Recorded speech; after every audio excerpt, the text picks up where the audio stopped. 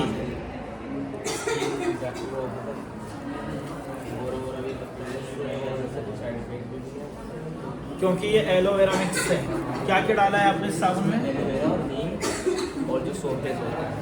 देखिए साबुन का फ्रेगरेंस बहुत अच्छा है, शानदार एकदम।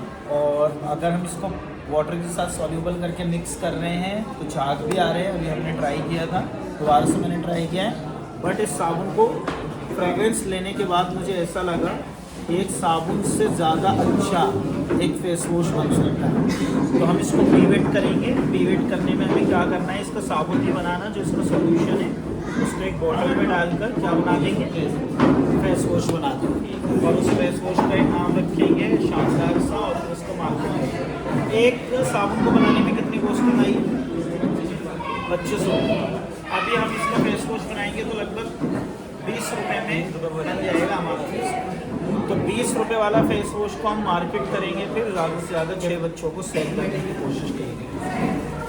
ठीक है, तो इसके लिए आप मेरे साथ कांटेक्ट में रहिएगा। अभी आप लोग बनाना शुरू कीजिए, जिसमें आपको पीवेट करके क्या बनाना है, आप फेस वॉश बनाना है। तो ज़्यादातर स्कूल क्या बना रहे हैं, साफ भी बना रहे हैं। ठीक है, थैंक यू सो मच।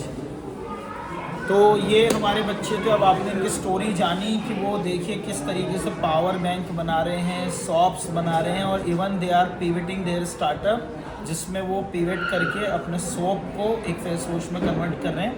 और ये मेरा एक जेन्युइन फीडबैक है कि बहुत अच्छा साबुन है, बहुत नेचुरल है, मतलब फील ही उसका नेचुरल वाला आ रहा है, हाथों में भी सॉफ्टनेस है। तो अच्छा प्रोडक्ट बनाया तुमने, बहुत एक्सेलेंट, गुड, वेल डन, ताली बजाने चाहिए। साबुन निकालना भाई। कि हमें अलग अलग लेवल पे आके उसे अलग अलग तरीके से बेचना है, उसके लिए रिस्क उठाना, उसे एंटरप्रेन्योरशिप कहते हैं। गुड, एक्सेलेंट, ऐसा भी हो सकता है। देखिए, entrepreneurship is the process of designing, launching and running a new business venture, turning ideas into viable companies. इसमें विजन, इनोवेशन, एजुकेशन होना चाहिए। एक कंपनी साबुन ऑलरेडी बिक रहा है मार्केट में, आप कुछ भी नया करने की कोशिश करेंगे तो नया तो बहुत मुश्किल है, लेकिन उसमें पिवट किया जा सकता है, उसमें मार्केट को डिस्टर्ब। फॉर एग्जाम्पल कैंपा है, कैंपा 10 रुपए में आता है 200 ml, और जो पहले की कंपनीज थी वो 200 ml कितने में? This is the disruption of the market. ये भी एंटरप्रेन्योरशिप का पार्ट है कि उन्होंने 10 रुपए में दिया, प्राइसिंग कम की और पूरे इंडिया को कैप्चर कर लिया।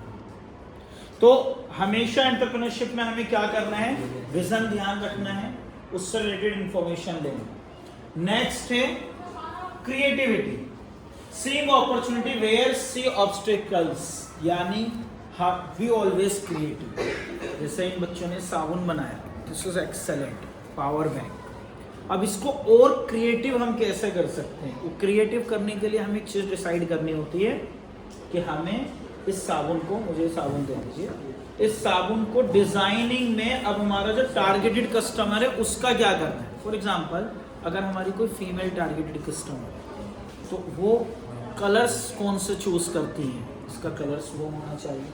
आप देखिएगा अमूमन लाइट कलर्स के ही साबुन आते हैं, और जो मेंस के लिए साबुन कंपनीज बना रही हैं वो या तो वाइट बना रही हैं या ब्लैक या डार्क कलर्स में बनाती हैं। तो टारगेटेड कस्टमर डिसाइड करता है इसमें और क्या क्रिएटिविटी और इनोवेशन हो सकता है।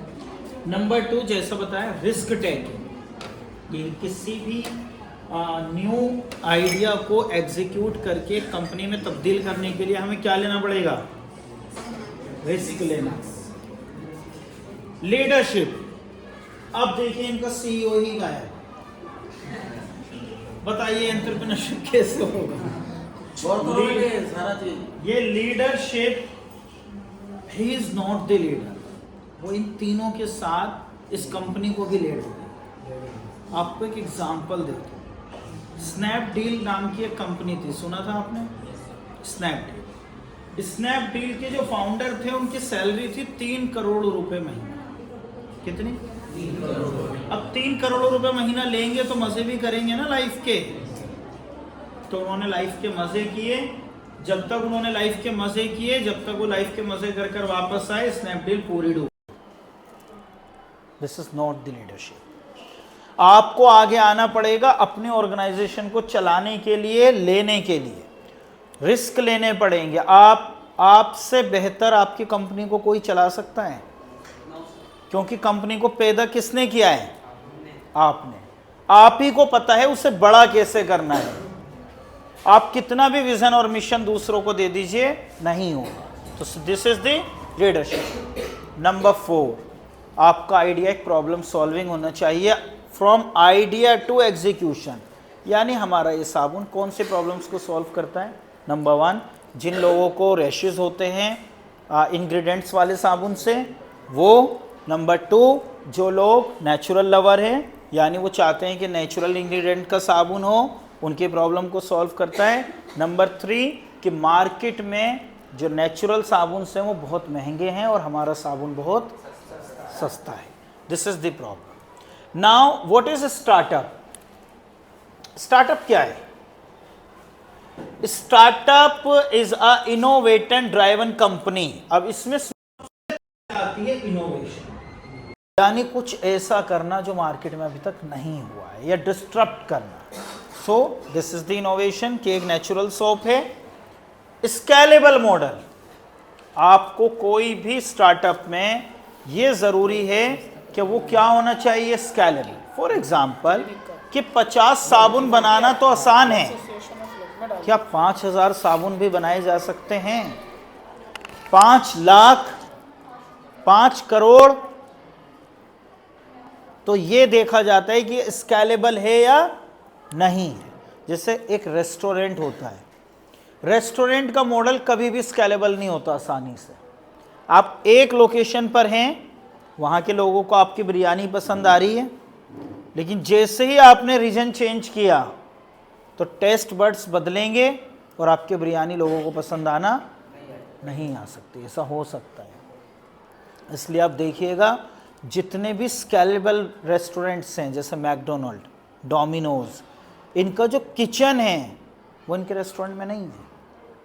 इनके पास डो भी, जो डो है पेड़ा, वो भी बना हुआ आता है। एक ही जगह बनता है वो, एक जगह मतलब एक रीजन के लिए।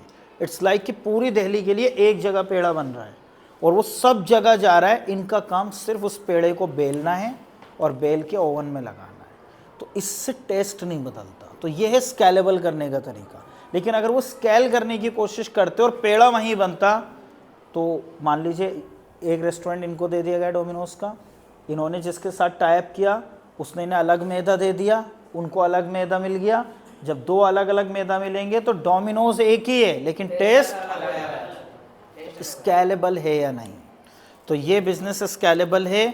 पावर बैंक के साथ थोड़ा सा चैलेंज हो सकता है क्योंकि उसमें जो बैटरी यूज़ हो रही है वो भी इम्पोर्टेड है, सोलर पैनल भी इम्पोर्टेड है, तो उसको स्केल करने में चैलेंज आ सकता है क्योंकि विदाउट मशीनरी हम उसको जल्दी से स्केल नहीं कर पाएंगे।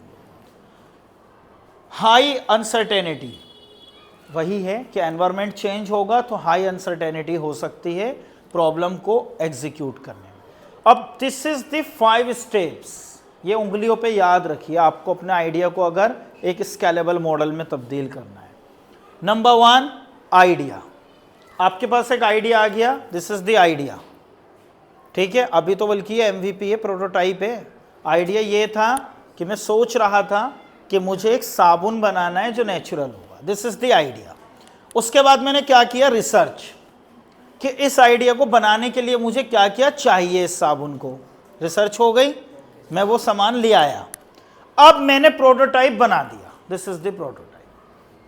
तो इन बच्चों के लिए ताली बजाइए, ये बच्चे कौन सी स्टेज पर हैं अभी, 3rd। अब आता है वैलिडेशन। अब इस प्रोडक्ट का वैलिडेशन कैसे होगा, इसका वैलिडेशन होगा हमारे अकाउंट्स में फंड्स आने के बाद। जब हमारे पास पैसा आ जाएंगे, उन पैसों से हमने जितना भी प्रोडक्ट बनाना है वो हम बना लेंगे, बनाने के बाद हम कस्टमर को देंगे, ये लो 500 रुपये का साबुन। अब कस्टमर हमें इसको वैलिडेट करके बताएगा कि जब उसने इस साबुन को यूज़ किया तो उसे कैसा लगा, ये साबुन दूसरे साबुनों से अलग कैसे है। उसके बाद फिर हम इसको लॉन्च कर देंगे एक अच्छी कंपनी में, हम कर सकते हैं, या फिर हम इसको वैलिडेशन पर रहेंगे स्कूल टाइम में, जब हम यूनिवर्सिटी कॉलेज में जाएंगे तो एक प्राइवेट लिमिटेड कंपनी बना के और फिर इसको क्या करेंगे, एक प्रॉपर लॉन्च। और अभी भी हम कोशिश करेंगे कि एक इसको अच्छा प्रॉपर लॉन्च दें।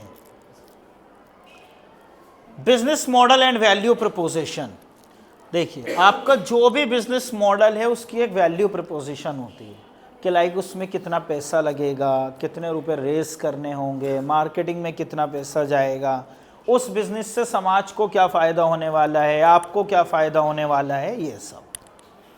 फंडिंग स्टेजेस, ये बहुत ज़रूरी है। आपने इस साबुन को बनाया और बनाने के बाद में ये साबुन हमारा, हम 1 साल तक इस कंपनी को चलाते रहे। अब हमने कहा जी स्केल करेंगे, हम स्केल करने के लिए हमें क्या चाहिए, तो पैसा लाने के तरीके क्या क्या है। Number 1 boot strap. Boot strap उस स्टार्टअप को कहा जाता है जो अपना ही पैसा लगाकर अपनी कंपनी को चला रहा है, क्या कहते हैं उसे, एंजल इन्वेस्टमेंट। आपने ऐसा प्रोडक्ट बना दिया कि हमारे सर को पसंद आ गया, सर को लगा कि अगर इस कंपनी में पैसा डाल दूंगा, सब लोग इन्वेस्ट करते हैं, सर भी करते होंगे, मैं भी करता हूँ, आपके स्कूल में और भी टीचर्स करते होंगे, वो स्टार्टअप में ना करते हों, शेयर मार्केट में करते हों, FD में करते हों। अब सर को लगा कि यार इस बच्चे के प्रोडक्ट में दम है। एंजल इन्वेस्टर्स भी होते हैं और नॉर्मल इन्वेस्टर्स भी होते हैं। एंजल इन्वेस्टर्स का तो काम ही है इन्वेस्टमेंट करना, तो उसे लगा कि इसमें दम है, जैसे मुझे लगे कि इस प्रोडक्ट में बहुत दम है, तो मैं आपसे कहूँगा एक काम करो, एक कंपनी का स्ट्रक्चर बना लो, 10% इक्विटी मुझे दे देना, मैं आपको 5 लाख रुपए, 10 लाख रुपए, 50 लाख रुपए, जो भी डिसाइड होगा वो दे देता हूँ। तो ये है एंजल इन्वेस्टमेंट। एंजल बोले तो फरिश्ता, वो आता है और आकर आपको सपोर्ट करता है। नेक्स्ट सीरीज राउंड, इसमें होता है प्री सीरीज, यानी ये अलग अलग टाइप पर रेज होता है। जैसे सीड राउंड्स रेज किए जाते हैं आइडिएशन स्टेज पर। आप तो प्रोटोटाइप पर आ गए ना, आप आगे आ गए, बल्कि कुछ लोग तो खाली सोच रहे हैं बस। तो सीड राउंड वहां रेस किए जाते हैं जब आपकी कंपनी को आप स्केल करते हैं, तो ABC राउंड रेस किए जाते हैं। लास्ट में ग्रांट्स और कॉम्पिटिशन्स, ये देखो यहाँ लास्ट है, लेकिन आपको कंपनी का प्रोटोटाइप बनाते ही ग्रांट्स मिल रहे हैं। जो 20,000 रुपये है वो ग्रांट्स है ना, उसको वापस नहीं देना है। ऐसे ही और भी ग्रांट्स मिलेंगे आपको आगे चल के। Entrepreneurship drives innovation. Roles of incubator and accelerators, जैसे कि बताया जा रहा है। अटल इंक्यूबेशन सेंटर्स का नाम मैं बार बार लेता हूँ, इंस्टीट्यूशनल इनोवेशन, इनके रोल क्या है? देखिए, इंक्यूबेशन का काम है आपके आइडिया को लेकर और आपको और आपकी टीम को लेकर अपने ऑफिस में बिठाना, उसको पॉलिश करना और उसको एग्जीक्यूट करना। जब आपका प्रोडक्ट ऐसे स्टेज पर पहुंच जाएगा कि हमें उससे क्या करना चाहिए, तो आप जाएंगे एक्सलेटर। एक्सलेटर क्या करेगा? इसको स्टार्ट कराएगा। अब हम एंटरप्रेन्योरशिप क्यों करते हैं? Why? Number 1 problem in India, jobs. तो हमें क्या करना है? जॉब्स क्रिएट करना है। होगा इकोनॉमिक होगा। हम एक ऐसी प्रॉब्लम को सोल्व कर, हमारे लोग परेशान। Thank you so much. I am Mohammad Ikram, founder and CEO of clinic card. Thank you.